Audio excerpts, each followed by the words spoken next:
Hello, everyone. I'm Bridgette Clarke of the Miss Honeybee Show, and today's guest is Lynne Jesames. Well, welcome. Well, thank you for having me. I appreciate this Most opportunity. definitely, it finally happened. Yes, I know, right? We've been talking about it. we definitely have. So tell everyone who you are. Well, I am Lynne Jesames. I'm an author. I'm a writer. I really enjoy advocating for foster children. I'm a mentor. I'm a coach. I train a lot on trauma. I'm a trauma survivor. And I just want to share and people to understand that from where I come from, you can beat the odds because I beat them. Amen. Okay. Yeah, that's my platform. Yes. I talk about beating the odds all the time. So you have been doing this for a while. Yes, I have. I wrote my first book in 2005. Okay. So I see that you brought a couple of your books. Yeah, I did. So tell us about them. So this one is more of my personal story. It shows you how I went through stuff, but how I navigated my thoughts and my feelings and my emotions to get to a place of healing. So you got to go through some people say I was very transparent, very personal, very deep, very truthful. But that's what we need. I shared a lot of intimate details about my life in that book, things with my mom. And I wrote this book at a time that a lot of topics that people are talking about today, I wrote it way before they started talking about them. Like I talked about an abortion way back then. I talked about sexual abuse and physical abuse. I talked about it way back then. So everything that you're speaking on, you have actually gone through. I've lived it, absolutely. Yeah, Yes. I come from a family of addicts. Mm-hmm. And you have such a wonderful demeanor. Yes. Oh, thank you. Beautiful. Appreciate that. Yes. Appreciate that. So what is the other book about? So the other one is about values and beliefs. So I kind of took things like be mindful of your attitude. Mm-hmm. I talk about making effort. I talk about doing quality work. Mm-hmm. I talk about that stuff, and I give you like real life stories so you can see it in real time, what it looks like, how important your choices are. Because things that we value, we tend to really execute when it's time to use them and need those values and beliefs. So that's what that book is about. So it's really about tools, life skills that you can use and how to apply them. I give you quotes. Mm-hmm. So now you had mentioned something when you and I were talking about just the healing process. Mm-hmm. So with you going through everything you've been through, how would you say that you've healed, and what was the reason, or shall I say the purpose behind it? So one, we have to always understand that healing is an ongoing journey. Mm-hmm. It's an ongoing journey, and when you understand that, as life happens and things start happening, you won't feel like you failed yourself, or you won't feel like you let yourself down because you felt like you should have responded a certain way or handled things a certain way. When we're constantly involved with trauma, we're constantly involved from life experience, especially if they were traumatic, right? So we can't always, quote, have it together or get it together. It's what we do when we recognize, if I want to respond this way, but this time I didn't, it's just still some work to do. That's all it means. It's just still some work to do. I'm at a place in my life with all I've been through and all I've shared and all the lives I touched. If I really be honest, even though I have been able to sustain myself the way I have, I've slowed down to the point to where now I can even focus on me more. I used to be so intertwined with family stuff. Right. Working a lot, going to school, doing a lot of community events and stuff. And so I'm at a point where things in my life are starting to really come up. And it's like, for me, it's like, wow, that's reminding me the journey is forever to healing. We're ever evolving. The good thing is that I can stand in those shoes, sit in those shoes, but really be okay. I'm at a point in life where I'm not running from stuff anymore. Because I've raised 5 sons. I got the youngest one though, he's still a minor. But when you've constantly taken care of children, you've going to school, you run up behind your mama, you run up behind your community. I really be like, dang, when was I really getting to me? Yes, because you was taking care of everyone else. Everybody else. Yes. So now to be in a place, and sometimes people will come into your life to help you heal, even if it doesn't feel good. I'm learning that too. You got to go through some yuck, right, and some what feels like more pain to get to some real healing down, way down. Because I feel like I've probably been a little surface more than I thought. And I love people so much, I would never want to put anybody in a situation where I felt like I caused them more harm. But you got to keep that in mind too, with the very things that we run from it's probably more we should embrace during that time in our life. Right. So life is definitely a process. Yes, Yes, it is. and we all process it differently. Yes, and I'm getting ready to have another women's event about women purpose and processing, the importance of processing, because sometimes we think we do, and we really don't. We No, we deal with it. suppress a lot of it. Yes, where it just lays dormant. Yes. But it's easier, right? Mm-hmm. If we could sit in our stuff sometime and be okay, And if you want to let the tears fall, let them fall. If you want to swing at the air, swing at the air. You want to punch the pillow, like all that energy. Yes. Got to get that stuff out and work yourself through it. I do a lot of processing with myself. That's why I think I've been gifted to be able to do it so well with other people. Because I process with myself. I'll sit down and take myself through the questions. I'll sit down and ask myself the hard questions. Mm-hmm. So self-evaluation. Even when the answers is not what I want them to be. Mm-hmm. Mm-hmm. You always have to look in the mirror and say, hey, look at me, and what is the reason behind everything that's going on? Yeah. So self-reflection. Yeah, but it's interesting because a lot of people don't want to. No. They don't. And a lot of people think they can run from their problems, and they take them right with them wherever they go. So, they do. Yeah. And they take them into new relationships. Exactly. New spaces. Mm-hmm. Yeah. Oh, I agree. That accountability. Exactly. That's the main thing. The key is accountability. Yeah. Yes. So what would you say was your darkest moment throughout your journey? I feel like my darkest moments that when I can't find my mom, it's a big deal for me. Mm-hmm. And I couldn't find my mom last year for the first time. So here it is. In all my life, no matter what my mom is doing, what's going on with my mom, I've always been able to find her. I can go where I know she's normally at. Right. And I call it dark for a couple of reasons. One, I never thought I would not be able to find her. That's just something I just never thought would happen. So we couldn't, it was like months. And got to give a shout out to Alex Bernal and his teams and people he know in Las Vegas Metro Police Department, because they really stepped up to do what they could to where it got back to me where somebody saw her. So a lot of people don't know your story. So what exactly would you say took place with your mom? Just probably on a drug binge that in an area of town that she had never been known to be in. Right. So I don't know what took her from where she normally would be. But when I was looking for her, I was all where I would normally go. Right. And it took months. And then after people was calling saying, we seen her here, the one call turned out to be true. And I took Shannon Rad with me because she'd want to go in the alley in the dark places that I don't want to go myself, because I'm not used to that. She went right down that alley and found my mom and got my mom. And so it's dark because that also was a moment that I realized that when life gets rough and tough for me sometimes, I shut down. But on the outside, you don't see it. But that showed me, because I had a lot of stuff going on when she did that. Right. And I put all that on the back burner. And I felt like God was like, you need to see that that's what you do sometimes.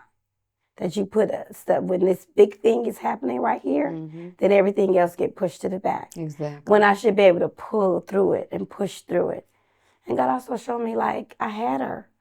You got focused on the wrong thing, but that's what life creates distractions when you're in the middle of stuff going on. Exactly. When you're in the middle of God for them, let some things happen. But I didn't think about it at the time. But it was dark for me because I never thought I wouldn't know where my mom was. I've always been able to find my mom. And the one thing I didn't allow myself to do was to think really bad. And I'll be honest, when I found out she wasn't at the morgue, I knew she was okay. Thank God. But until I got that confirmation, I was still kind of like concerned. But the minute I got the confirmation she wasn't in the morgue and stuff, I knew she was going to be okay. It just was when I was going to find her and how long was it going to take. And the groundwork that me and my friends did to go try to hang up posters and look for her and hit places in the city we thought she would be. And that was real. Oh, and it was scary. Yes. She's my mom. Yes, most definitely, yes. So what would you say kept you through all your darkest times? Oh, I'm a prayer warrior. Okay. Oh, my God. Yes. Prayer and my children, thank God for them. I know that most of my success come from wanting to be able to give them a lifestyle that I didn't have, give them things I didn't have, opportunities I didn't have, just make their life different. But God kept you through it all. Yeah. Oh my God. Like, Yes. absolutely. Like, I never understood what it meant growing up that when they say God will make you whole and make you clean. Yes. Oh, that's a fact. When you position yourself right, you will see how it play out. He'll definitely take And you you will through it. see in some of your hardest, most darkest places, you will see that God, the light was there the whole time. The whole time. There's no way. He was there the whole time. The whole time. But you had to do the work. Yes, you have to. Yes. And that's the big thing that people, the work ain't easy though. It's just that when you help so many people, you talk to so many people, and you're gifted in the ability to be able to give them light in their life. Right. I embraced it. I could trace it back when I was a little girl, being able to talk to people and process their life with them. And I'm the same way. That's why I went into the health field. Yes. Because I love helping people. Yes. So I come from a family of addicts. I come from a lot of traumatic experiences. I'm a stroke and a cancer survivor. So I entered the 9th grade with no credits, no high school credits. I entered foster care at 14 years old with a baby.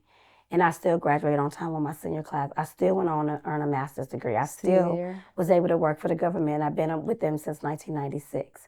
And so I talk about beating the odds is because I'm a living testimony to what it looks like to beat the odds. Yes. And even my children, when you know what statistics say, the naysayers say, God said, no, that's not her story. That's right. And we are walking, living examples that you can overcome.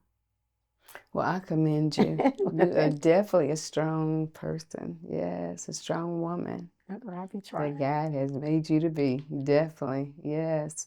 So I definitely believe in the saying, faith without work is dead, because we got to do the work. Yes. Absolutely. Absolutely. And I think that too, you realize, I learned early that when you are on a certain path, things line up, universal too. So like, an example would be, I never thought I would work with someone the likes of Les Brown, right? But through my journey and meeting and interacting with certain people and sharing life stuff, it just brought the connection there. Being able to go to college for free. I wasn't told as a foster child I can go to college for free. But because I got up and went to the college, the lady asked me some questions, I was able to go to college for free. So life will line up and meet you where you are when you working in your gifts and working where you're supposed to be. When you let God use you. When you let God use you. Absolutely, I like that. Yes. So when you do, life will bring you the people you need, the resources you need. That's how my life played out. Well, I always heard that life is a full circle. Yes. That's true too. That's true. Yeah, it is. So it's not where we start, it's where we finish. Or shall I say, where we get to. This is our journey. And that's why I always tell everyone, walk in your purpose. Yes, this is our purpose. And I think key too is authenticity. And I'm being transparent with that only because you don't realize how much, like I would have never thought what people said mattered, but I realized it did. Things like that. It's not that I wasn't being authentic, it's just that it's one of those things where I want to be humble, right? Yes. I want to keep that part of me that the ego don't never show up. But when you do that, you kind of suppress yourself at the same time. Right. And so when you grow up with people saying stuff like, well, who does she think she is? And her and her kids always doing something. And because my son got into music, he had CDs. Like, we've made some major, milestones in life from where we come from. And you don't realize the things that people have said kind of plays a part in the back of your head, even though you're still pushing through and even though you're still doing stuff. Right. So for me, living in a space where I want to always be humble, always be available for people, sometimes it delays your process. And then that part when you get past what you want to call it, like false humility or the imposter syndrome, you don't realize sometimes you're walking in that space. Like I've made a lot of successes in my life, and I don't even know that I thought, I truly believe within myself that they could get bigger. Because they're so much bigger than where I come from. And I only say that for someone who you destined for greatness, you reach a lot of milestones, and then you don't realize that you didn't create the bigger steps. So then you stop. Because you've accomplished only what you allowed your mind to reach. Exactly. Like I got a TV show. I've been a radio personality.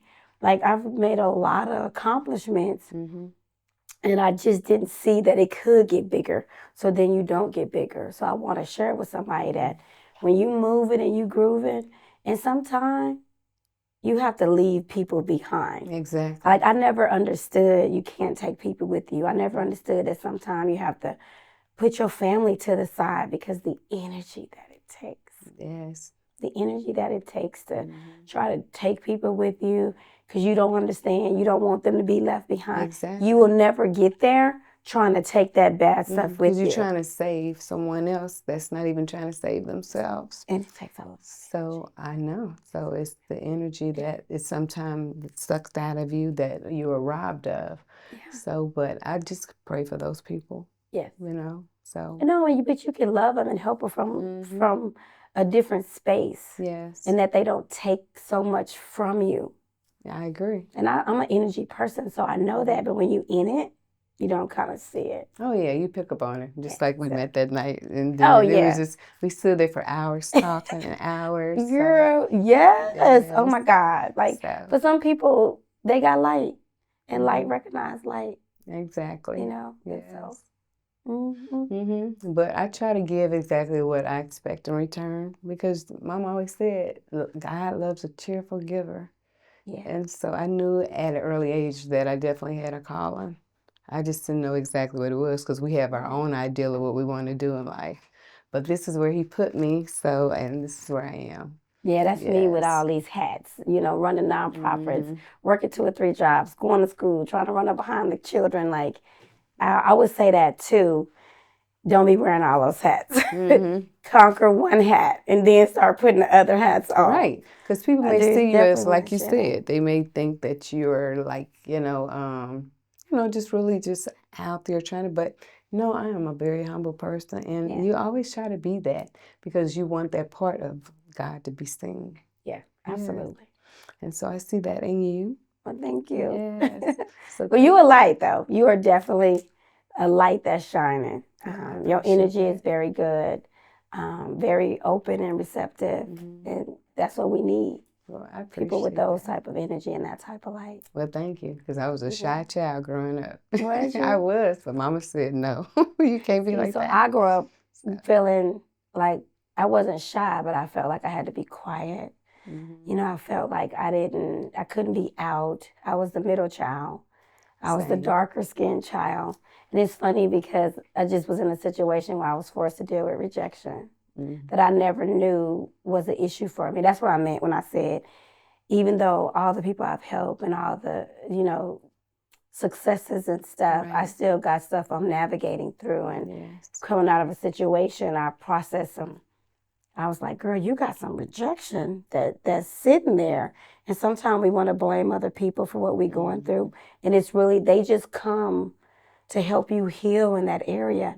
But if you don't want to sit in it and face it, then you don't get healed and you still want to make it like it's something that they did to you.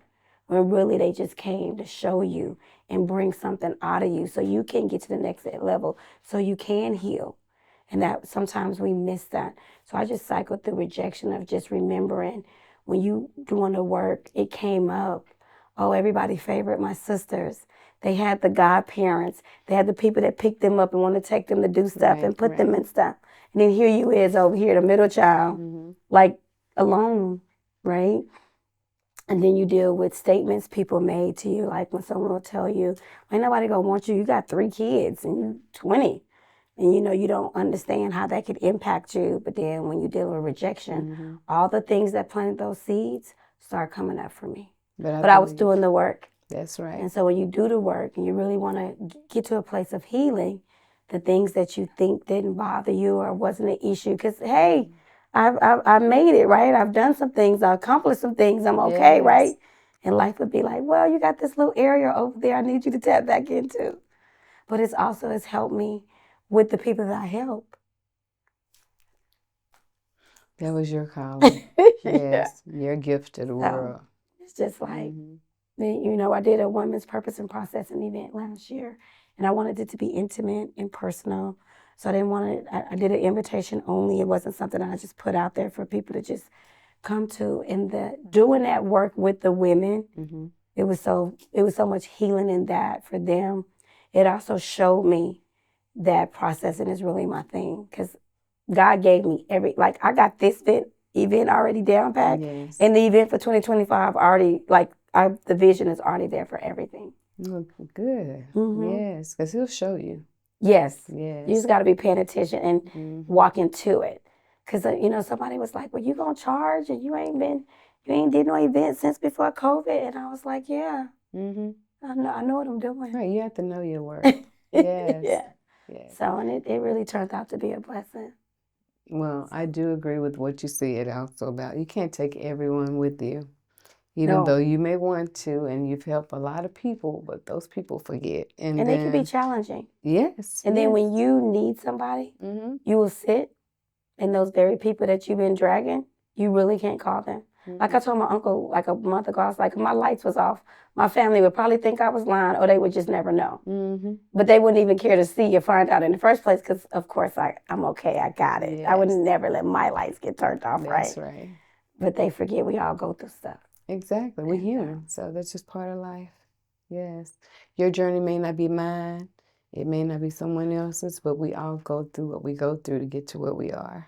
Yeah. Yes. And the key, too, is that when you get there, when you know where you can get and you know where God wants to take you, you'll be there for those people, just at a different way, on a different level. Mm-hmm. But also, God also has to show you who he wants you to be able to bless. Because just because I want to bless somebody doesn't mean that God wants that for me. And so he'll clear those people out your way. I agree. Like, I don't have people in my life that I never thought wouldn't be in my life. I just didn't think that, but they're not. There's a reason. And even the struggle and the pain of when it was happening, there's peace now. Mm-hmm. So that means it wasn't meant to be. Yes. He'll give you peace. Absolutely. Yes. Definitely. Oh my God. The peace. He would definitely give you peace. Absolutely. Well, I thank you for sharing your story today. Oh, yeah. Yes. I appreciate the opportunity to be able to share and just give people some life skills and some nuggets, because, again, the journey is forever, to healing, to growing, to becoming better, and wanting that for other people. Yes. See, it's not just about my journey, about my walk. It's about being able to give light to other people, give to other people, and help them get over the things that kind of came natural to me. Like my strength, just sitting here right now reflecting the strength that I've been able to pull from. Kind of sometimes I sit in and be like, wow, how could you and how did you? And then you just be like, oh, the grace of God. Exactly. Because I think about plenty of stuff, and I'm like, God, I don't know how I made it, but I know. Yeah. It was the grace of God, definitely. The grace. And we're just living in such a time where people need to see people that has came through, but have sustained and maintained a level of integrity, maintain a level of being able to not forget where they come from, but be okay with walking into what's coming as well. Right. Like in real time. Because you have to make a peace of whatever it is that you've gone through. You have to. That's key. Yes, Making because peace. You'll be a prisoner of yourself. Or a prisoner to your experience. Most definitely. That's the real one right there. Being a prisoner to your experience is something to really process. And a lot of people are prisoners. Yes. They are. So they got to let go and release. And I say, give it to the God. Give it to God. Yes. Yeah, and there's some prisoners at the highest levels. You can still see it. Most definitely. You can still see it. Yes. But God uses all of us, right? Yes, he does. God uses all of us. And we are put here to help each other. So. I think we should remember that, too, that we can't judge anybody's life, what nobody has done, what we feel they should be doing or how they should be doing it. Because when you spiritual, you see other spiritual people, because you can see past what it looks like. Right. You don't get stuck on something that they did, because clearly God don't get stuck on anything that we do. And that stops people from receiving from people that they can learn from, heal from, and just listen beyond what you think you know about somebody, and you can get somewhere for yourself. Oh, most definitely. Yes, because a lot of things that you see in another person that we don't like is because we may see something of ourselves. That's the key piece right there. That's where I was going. And that's definitely it right there. That's where we was going. Yes. So thank you for sharing your journey with me today. Yes. So tell everyone So I am where Lynne they can find you. My social media is I am Lynne, Lynnne, Jasames, Jasames. I am Lynne Jesames is where you can find me on social media. My website is lynnejesames.com. Very nice. So you just go to my website and everything is there on the website. The social media handles and everything is on the website. Okay, and they can get your books from there too, right? Absolutely. Okay. I'd rather them get them from me. I'll be honest. They are on Amazon, but okay, well, get them from her. Yeah. You know, and then I train on trauma. I'm a coach. My life experience as well as my professional experience. Again, I've been working with Department of Family Services for over since 1996. A long time. So I've been working with trauma, working with families and children that come from hard places for a very long time. So you mainly work with women and children? Yes. Oh, yeah. Yes. Okay. A lot of my mentees, watching them growing up, though, because when I was younger, they still in my life now. And they're adults. They have kids. They have husbands and stuff now. And it's just so cute. It's truly a blessing. They'll call me and be like, I remember when you told me this. And I listened, and now this is the outcome. That's so beautiful. Yeah. Yes. So go check me out on my website. I'm a click away from if you need me, I'm there. Okay. I'm a click away. Well, good. Thank you. You're welcome. So everyone, thank you so much for watching. Continue watching Miss Honey Bee Show. And don't forget to like, share, and subscribe. Yes, and leave a comment. That's right. God bless. And pop a few bottles of